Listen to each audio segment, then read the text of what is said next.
उपराजधानी नागपुर में शुरू विधानसभा सत्र के दौरान उस समय हड़कंप मच गया जब विदर्भ के मुद्दों पर किसान नेता प्रकाश पोहरे ने विधानमंडल परिसर में हंगामा किया।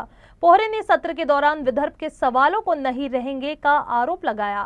इस दौरान पोहरे ने अलग विदर्भ राज्य की मांग के नारे भी लगाए। सहनशीलतेचा आता उद्रेक झालेला आहे। अशा पद्धतीने ते चालू देणार नाही आहे।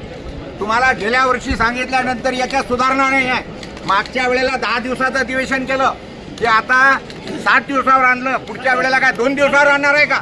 ते मांडून ठेवलेले आहेत सर्व। विदर्भाचा अनुशेष भरला गेला नाही अद्याप काही नाही, काय अनुशेष नाही, काही नाही आहे। ती विचारत नाही विदर्भावाल्यांना काही समजत नाही आहे, अजिबात काही समजत नाही।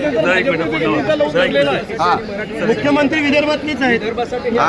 त्यांना असं आहे मोठी तिजोरी मिळाली आहे ना, अटक करा, अटक करा। पुढच्या वेळेला जर अधिवेशन 7 दिवसाचं केलं ना अजिबात होऊ देणार नाही आम्ही। महिनाभराच्या खाली अधिवेशन झालं नाही पाहिजे विदर्भामध्ये। पुरावर बसतात विदर्भवाल्यांचे, आमचे कामं करणार नाही। 7 दिवसाचा काय तमाशा करायला इथं आले आहेत? काही नाही आहे, काही येत नाही मी भेटण्याचा।